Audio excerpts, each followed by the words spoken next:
that the devil lives in technology, and the devil didn't want us to get any exit interviews because we had no sound with the new technology that Michelle purchased.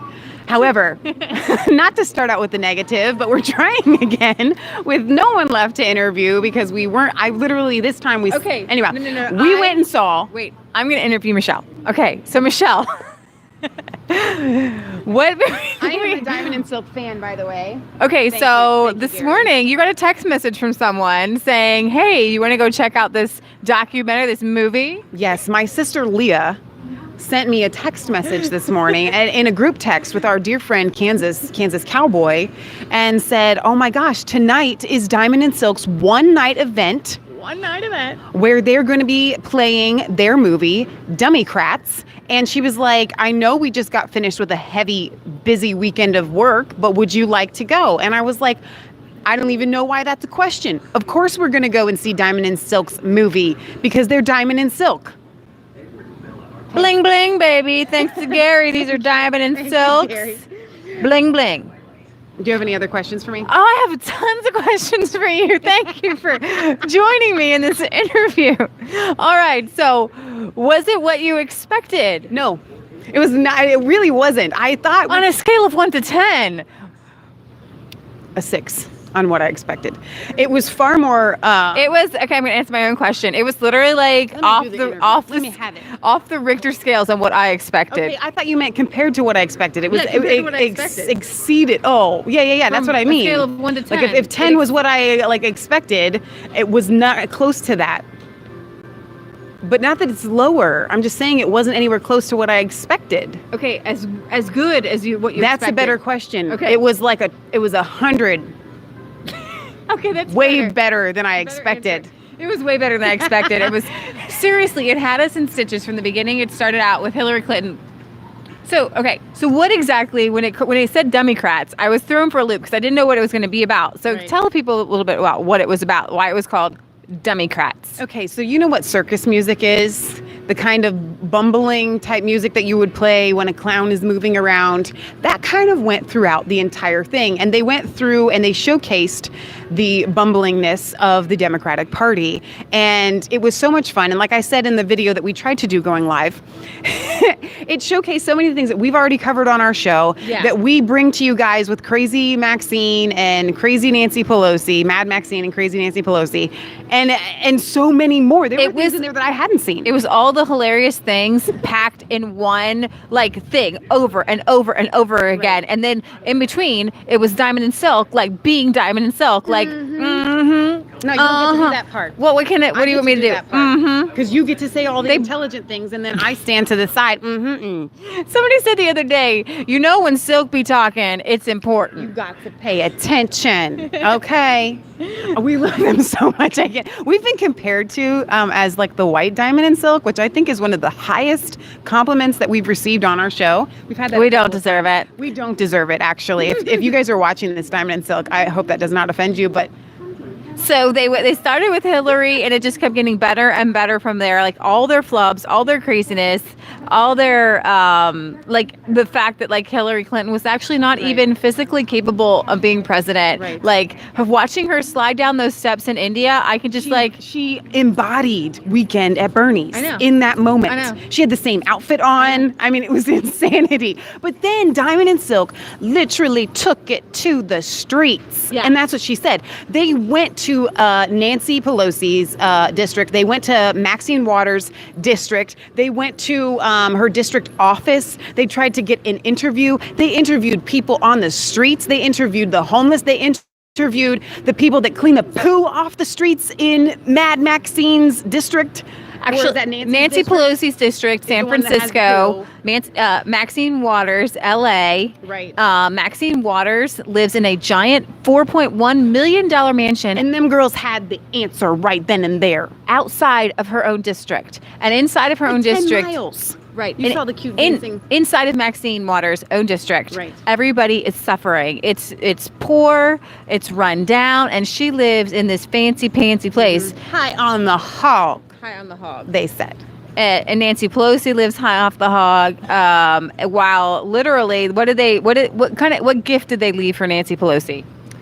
I missed that part. What I said, I saw that she said that they were going to. We use them every day. What gifts did they leave? Toilet paper, Pooper scoopers. scoopers. Oh, that's right.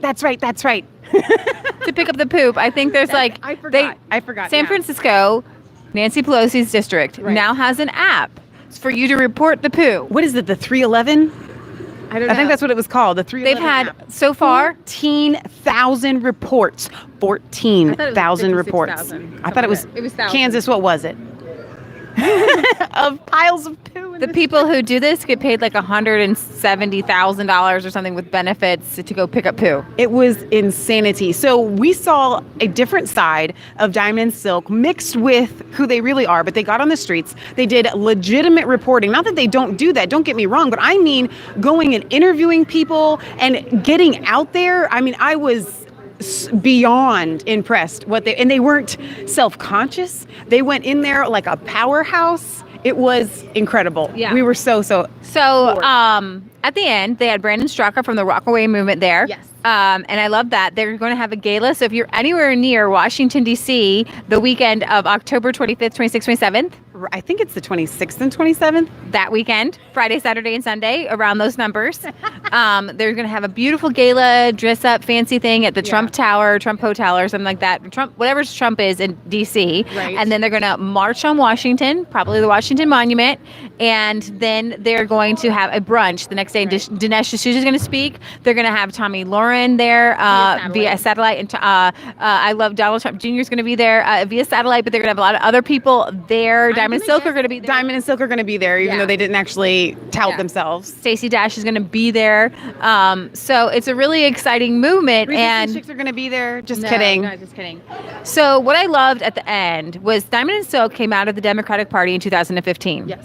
Brandon Straka came out of the Democratic Party in 2017. After that boy voted for Hillary. He cried. He gave his testimony. It's like a Christ-like testimony at the end. I don't want to spoil it for you because I want you guys to watch it.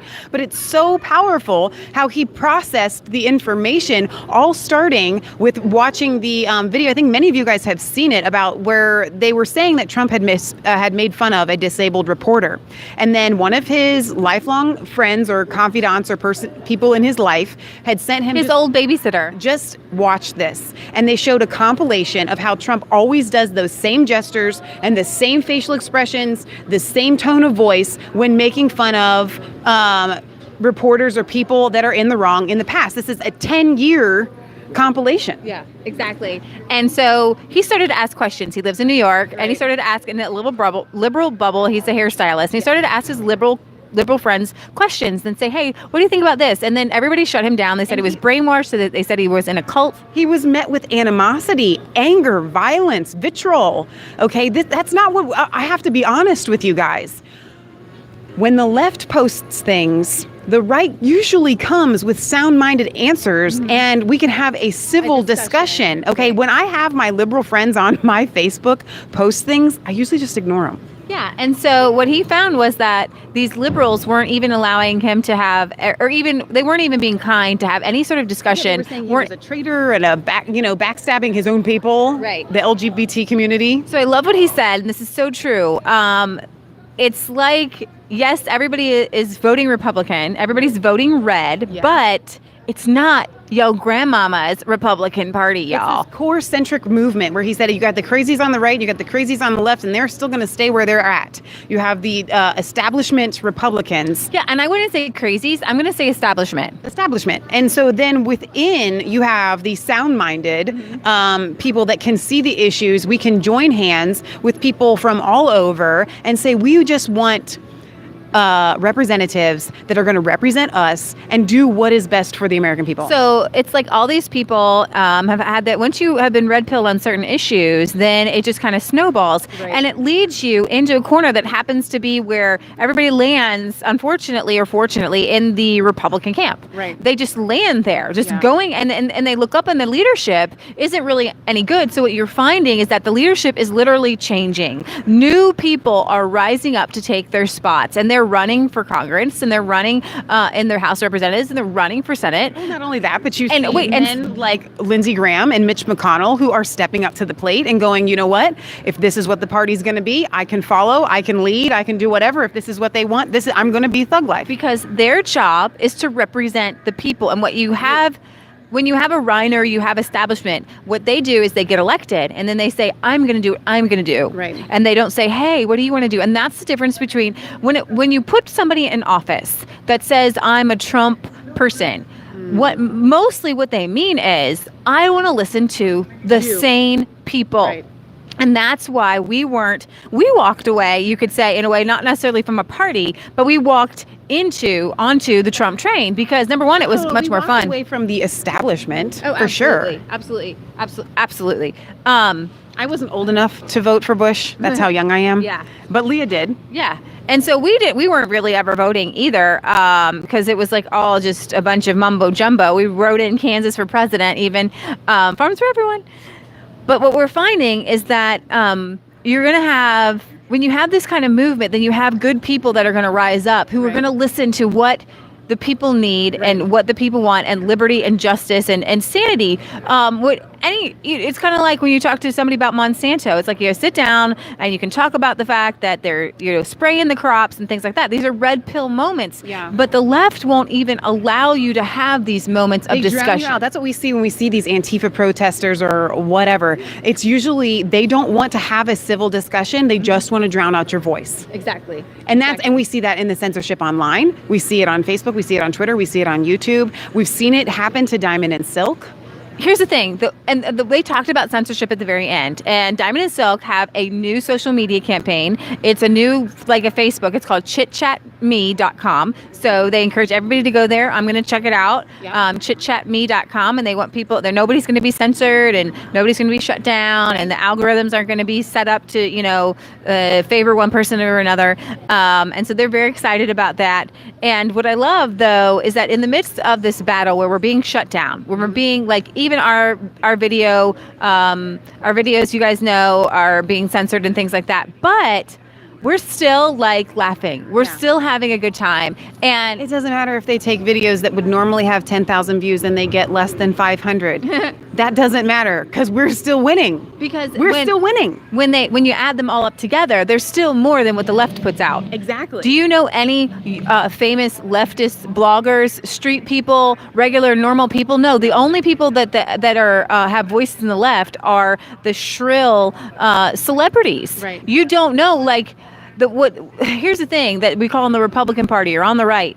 The people who are famous, the people who are getting their voice out are normal people who care about people, and they go viral because everybody says, that person likes people, that person loves people, that person has smart, that person has a good thing to say. Speaking of loving people, I have an interesting tidbit. We live outside of Cincinnati, but we live in a suburb where where whites are a majority. Okay. Mm-hmm. That's just a fact. We have black people here that we love, but we are the majority. I'm not going to lie about it. Our theater, I think there were maybe one or two black people in there. So when you're talking about these people that love Diamond and Silk, that look up to them, that admire them and respect these women that have a voice, that say sound-minded things, and yet we're all called racists. And I don't understand that. Homophobic, xenophobic, which is, I thought that listen to Brandon Straka, right? And who's a homosexual. Why is it that everybody that's on the right, without a question, is already labeled a homophobe, a xenophobe, and a racist? I guarantee you, I looked through the audience. The audience, when I looked at it, it was a lot of middle-aged, older people there, a lot of middle-aged white people, and they were. Tell you that maybe the millennials are actually a little bit more racist? It's funny because I was thinking to myself, here you have all of these, supposedly white supremacists or things like that sitting, loving Diamond and Silk and Brandon Straka. And I just want to thumb these people in the eye and say, you guys, they're not racist. They're not xenophobic. They're not homophobic. Right. Hi there. Trump? Yeah. Fuck yeah. Did you watch the Diamond and Silk video that was just here tonight? I did not. That's what we were here for. We're here. Can you tell us why you support Trump? Why do you support Trump? He's the man. Because he's the man. We appreciate it. Awesome.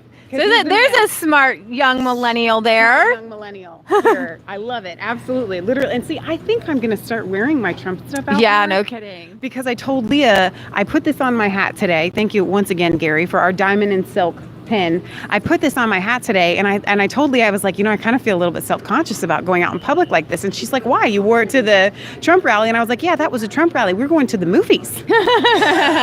Okay, but here's the deal. You're going to find kind-hearted, welcoming, loving people that just want to get excited about our president. Why is it that you see people like that are having their photos taken with Tommy Robinson in the UK? We've got soldiers, right, that are saying this man represents what is great about our nation. We want to have our picture taken with him. We've got Trump supporters that say, I love our president. And we have teachers that are, punishing children in schools if they wear a Make America Great Again hat. It used to be that when you went into a classroom, the president's picture was in every single classroom. Oh yeah, Clinton was in my elementary. Trump was elected. They had wanted to replace Obama's picture in the VA with Trump's, and they took it down. I know. We're not allowed to support our president in the United States. And you know what I think about? I always think about Diamond and Silk going, Trump, yo, president. He your president. Trump, yo, president. He your president. I love that. I love them. So we need to wrap up this video. Yeah. And we want to thank you, Diamond and Silk, a personal thank you from Lee and Michelle and Kansas Cowboy at the Resistance Chicks for putting this together. I have not laughed that much in so long. I thought for sure we would get some great exit interviews because everybody was going to be so happy. Yeah. Darn the tech issues that we've been having lately. Yeah. But you know what? We figure it's the Lord. He knows exactly who we're supposed to interview and who we are not. I don't know. But thank you guys once again, Diamond and Silk, for being that voice of reason that we can all get behind. And so whenever this comes out, y'all gotta rent it, see it, whatever. Share it, give it to all of your friends. I know Kansas is watching the live chat right now. I'm gonna go back and watch it later tonight. But thank you all for being here. But don't forget to like, comment, and subscribe to both of our channels, Mass Faith 3 and Resistance Chicks. Ring the bell for notifications. Find us on Facebook. Follow us on Twitter. And what, Leah? Remember, It's not just a conspiracy theory if it's the truth. God bless, guys.